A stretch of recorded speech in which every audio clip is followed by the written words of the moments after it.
विश्वास क्या है? बोलो, क्या है विश्वास? तुमने सोचा कि विश्वास, कहते हैं कि भगवान मंदिर में है। भगवान मंदिर में केवल पत्थर के हैं। अगर हमारे अंतराकरण में, हमारे मन में भगवान के लिए विश्वास भाव नहीं, तो वो पत्थर की मूर्ति रहेगी। और हमारे मन मंदिर में भाव आ जाएगा, तो वहां पत्थर में भी भगवान विराजमान हो जाए। भक्तों, हमें भागवत सिखाती है कि हम मिलकर रहें या ना रहें, लेकिन हमारे मन में, हमारे श्रद्धा में भगवान का सदा वास रहना चाहिए। बात है विश्वास की। अब विश्वास क्या है? मानो आज तुमने कथा सुन ली, 7 दिन की कथा सुन ली, और सुनकर आपसे आपके पुत्र ने पूछ लिया, बेटी ने पूछ लिया कि माँ तुम कथा सुनने जाते थे, पिता तुम कथा सुनने जाते थे, आप ये बताओ कि विश्वास क्या? तो फिर क्या जवाब दोगे? बोलो, आपके पास जवाब नहीं रहेगा। फिर ना तो बोलोगे, सर झुका के बैठना पड़ेगा। काम करो तो ऐसा करो वो काम पूरा हो जाए। कोई भी काम करो तो ऐसा करो वो पूरा हो जाए, नहीं तो उस काम में हाथ भी मत बटाओ। अब विश्वास को जानते हैं। जैसे कि आप मानो घर में 4 सदस्य हैं। कितने हैं? 4। एक पति और एक पत्नी, एक पुत्र और एक बेटी। अगर चारों का विचार बना कि हमें तीर्थ में दर्शन करने जाना है, तीर्थों का भ्रमण करने जाना है, गंगा स्नान करने जाना है, तो आप ये बताइए, आप 4 जने हैं, फिर आपका घर, धन, दौलत, खेती किसके भरोसे छोड़ के जाओगे? परमात्मा के। लेकिन आप घर छोड़कर जाओगे, घर के अंदर अनाज भी रहता है, पैसा भी रहता है, धन भी रहता है, और वहां पे ताला लगा के चले जाते हैं और घर छोड़ जाते हैं। आपको क्या विश्वास है कि इस घर की रक्षा परमात्मा करेगा? अब जब तुम्हें विश्वास है कि इस घर की रक्षा परमात्मा करेगा, तो उस घर में ताला लगा के क्यों जाते हो? बोलो, विश्वास क्या है तुम्हें? परमात्मा रक्षा करेगा। फिर तुम्हें विश्वास है कि परमात्मा रक्षा करेगा, लेकिन तुम्हें ये विश्वास नहीं कि हम घर में ताला लगा। कहने का तात्पर्य, हमारा विश्वास इसलिए होना चाहिए जैसे कि हमारा विश्वास उस ताले पे है कि हम ताला लगा कर जाएंगे और हम चाबी साथ ले जाएंगे, ये ताला हमारी घर की रक्षा करेगा। तुमको विश्वास है ताले पे कि ये ताला हमारे घर की रक्षा करेगा, ना इस ताले को कोई तोड़ पाएगा क्योंकि हम चाबी साथ ले जाएंगे। तो तुम्हें ऐसा ही बनना पड़ेगा। तुम स्वयं ताले बन जाओ और चाबी परमात्मा के हाथ में सौंप दो, तो तुम्हें विश्वास भगवान नाम का रूप सहारा मिल जाएगा। क्या बनना पड़ेगा? चाबी बनना पड़ेगा। ताला कौन है?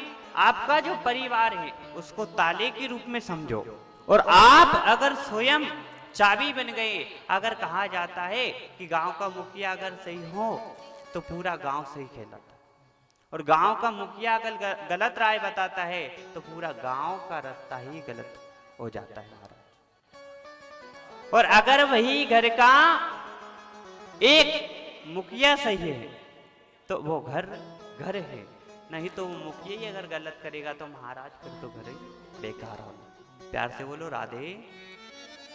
जिस कथा को आप श्रवण कर रहे हो, जिस कथा को आप सुन रहे हैं, एक बार जब श्री सुखदेव जी महाराज परीक्षित महाराज को कथा श्रवण करा रहे थे, तब इंद्र को लगा कि हम ऐसा करते हैं, परीक्षित को 7 दिन में मरने का श्राप लग गया, तो हम ऐसा करते हैं कि अमृत का घड़ा लेकर चलते हैं, ये अमृत परीक्षित को पिला देंगे जिससे अमर हो जाएंगे, और हम क्या है भागवत रूपी ज्ञान को श्रवण करेंगे।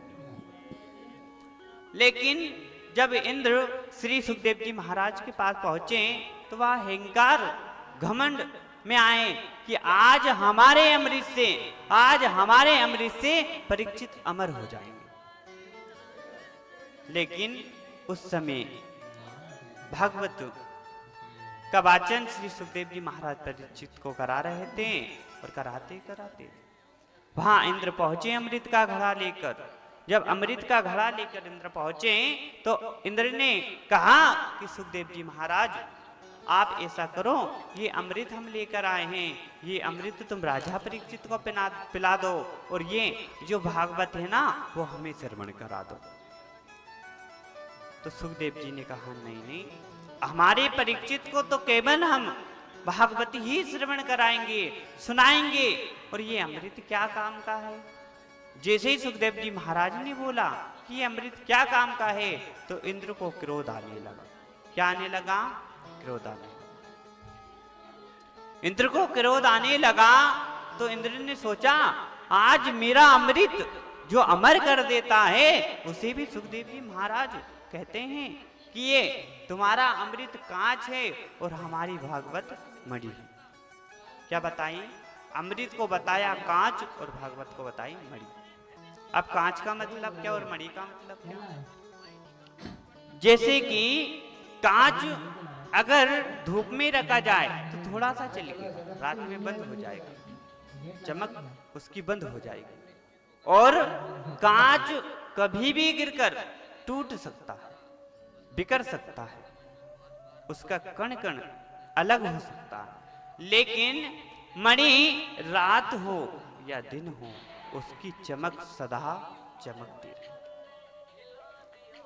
और वहां मणि जैसे चमकती रहती है, कहने का मतलब अगर हमारे अंदर अच्छा भाव हो, सच्चा प्रेम हो, भगवान के प्रति अच्छी सोच हो, दुनिया के प्रति अच्छी सोच हो, तो आप दुनिया में यहाँ से संसार सागर छोड़ के जाओगे तो तुम्हें दुनिया याद करे कि अच्छा व्यक्ति था। और तुम्हारे कर्म गलत रहे, तुम्हारी वाणी में अगर बोलने में चालने में गलत रहा तो आपको कोई याद नहीं करे। अच्छे व्यक्ति को सब याद करते। तो सुखदेव जी महाराज ने कहा नहीं नहीं राजन, हम तो केवल हमारे परीक्षित महाराज को श्रीमद् भागवत ही श्रवण कराएंगे, हम अमृत नहीं पिलाएंगे। तो क्या हुआ, इतने सुनते ही वह इंद्र को क्रोध आने लगा। तो इंद्र को क्रोध आने लगा और इंद्र कहने लगा तुम ऐसा करो, आज एक तुला दान मंगा लो और तोल कर देखते हैं, जिसका वजन ज्यादा होगा हम उसकी महिमा ज्यादा मांगे। तुला दान का मतलब जैसे सब्जी आप गेहूं बेचने जाते हो, तकड़ी क्या बोलते पलना, उससे तुला दान बोला जाता है। तो सुखदेव जी महाराज ने कहा ठीक राजन, मैं अभी तुला दान मंगाता हूं और अभी हम तोल कर देखते हैं, जिसका वजन ज्यादा निकलेगा उसकी महिमा ज्यादा रहेगी। प्यार से बोलो, हमारी मैयाओं की आवाज नहीं। व्रत तो नहीं हो आज, उपास भोजन करके आए, रोटा मोटा खा के आए, थोड़ी आवाज तो आना चाहिए। बोलो देव नारायण सरकार की। हमारे पीछे वाले दादाजी ने जरूर पूरे हाथ उठा दी पर मैयाओं की आवाज नहीं है। आज हमारी कथा का तृतीय दिवस पूर्ण होने जा रहा और आपकी आवाज ही नहीं निकल रही। बालक का जन्म होता है ना तो वो भी रोदन करते हुए आता है, वो तुरंत रोना सीख जाता है, लेकिन 3 दिन में तुम जयकारा की आवाज कहना नहीं सीखे।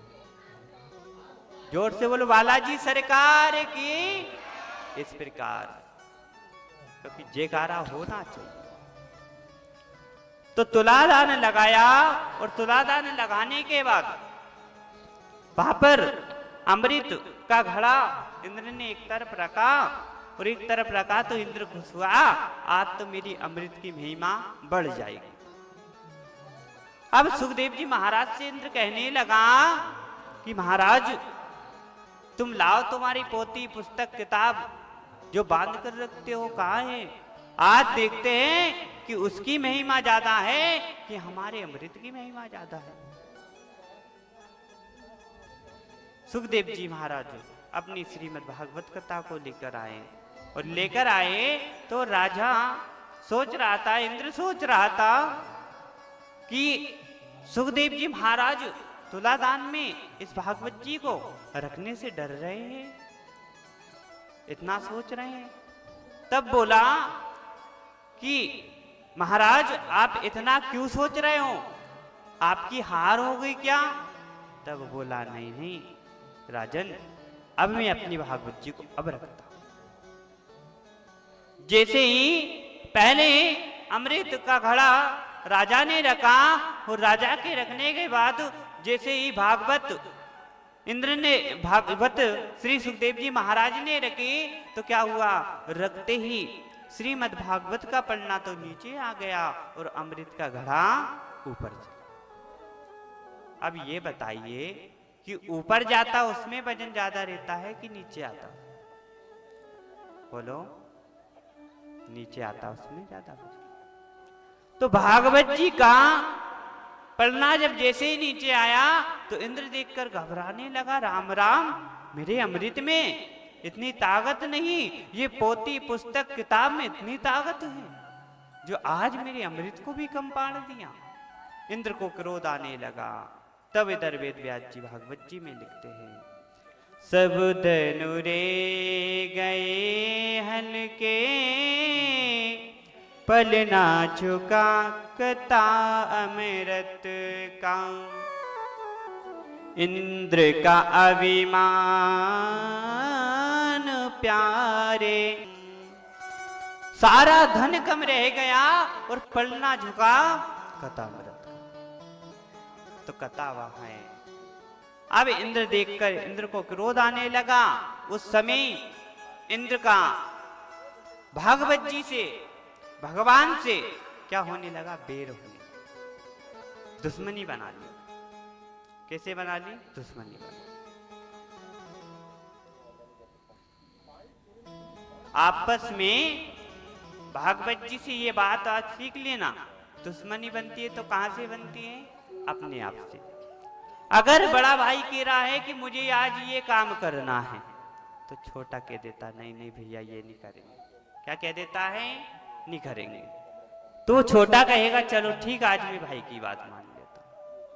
अब दूसरी बार छोटे भाई ने कहा कि भैया आज ये काम करना है तो बड़े ने मना कर दिया।